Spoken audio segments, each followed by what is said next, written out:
So in this, our first episode, we are welcoming Carvin Haggins, a Grammy Award-winning songwriter, producer, minister.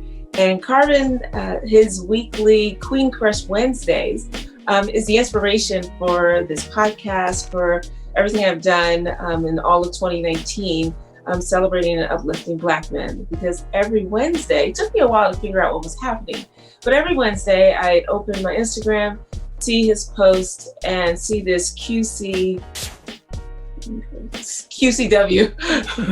And I was like, what is that? And then finally started writing out Queen Crush Wednesdays. And I realized after a short while, I couldn't wait till Wednesday came so that I could see what he was going to say. And it was so uplifting and inspiring. And it just made me feel better that day. And looking at the comments from other women, I could see that they also felt the same way. And so that was inspiring and made me want to think about, well, who's doing the brothers? Who's uplifting the brothers? And I thought, well, why not I? And so it's great that, and it seems really fitting that Carvin would be our first guest on Queen Thursdays, the interview. So welcome, Carvin Haggins. Well, thank you. How are you? I'm good, thank you. How are you? I'm good. Awesome. So, Carvin, I've explained to you, first of all, I'm so glad that you're here. And I've explained to you that this podcast is really, my goal is to create a repository of questions and answers that men, Black men from all shapes, sizes, forms have answered, so that we can look back, and perhaps young men who don't have a man in their life can look at and get insight into manhood.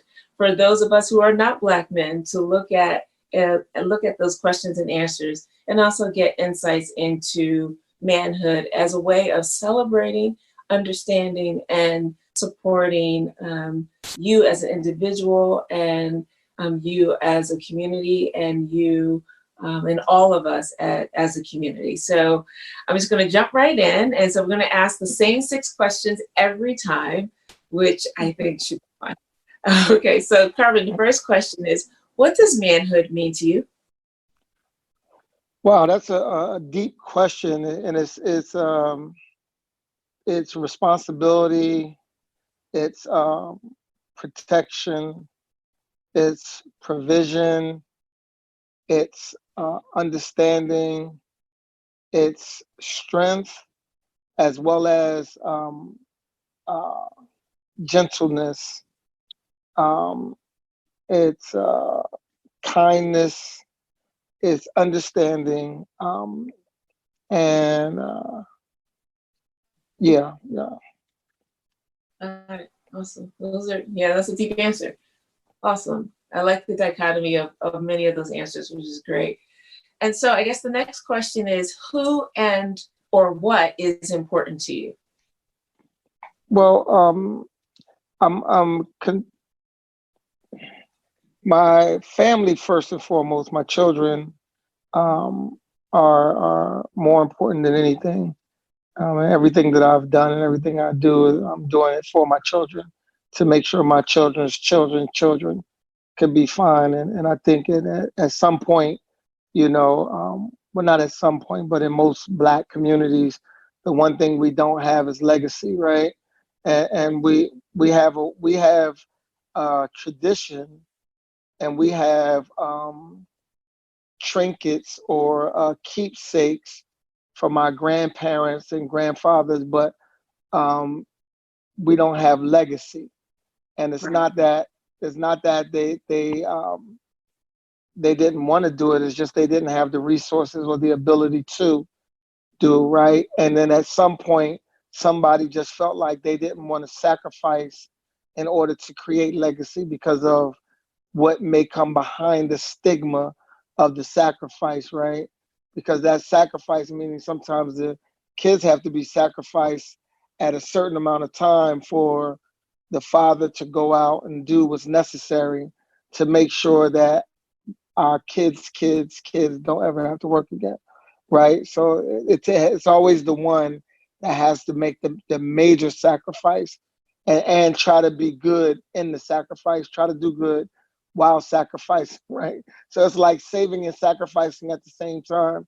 So I just felt like it is necessary for me to do everything that I can to make sure I leave a legacy, not just a name, not just a great wise fable about grandpa or a great story, but something tangible that they can hold on to, and a financial um, uh, stability that could make sure that they'll be able to help other communities. So it's my children first, and then second is my family, my mother, father, and then my community. So and those are the things when things meaning living things that are important. But outside of that, God is the head of all of that. So God is most important, and then everything else falls underneath that. God, awesome, excellent, thank you. So, how do you want us to see you?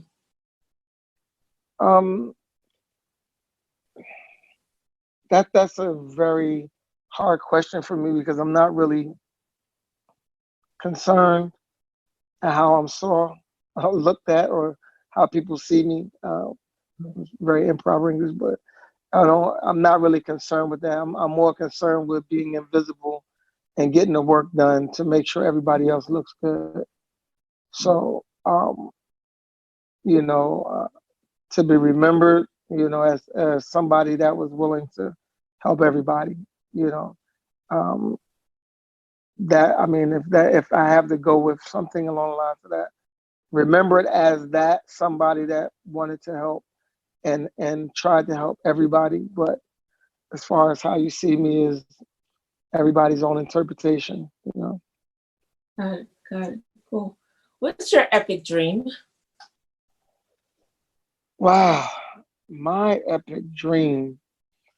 My epic dream is finding a way to create revenue, wealth, education, health, support in the Black community. Um, my dream is to, and not just the Black community of America, but every, everywhere that there's brown skin, there seems to be poverty, impoverished behavior, or uh, um, regime or government that suppresses that brownness.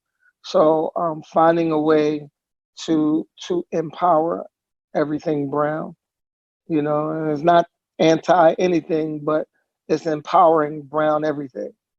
If that makes any sense. Yeah, no, I totally get it. I totally get it. Totally get it. Awesome. And so let me ask you, who are you? Who am I?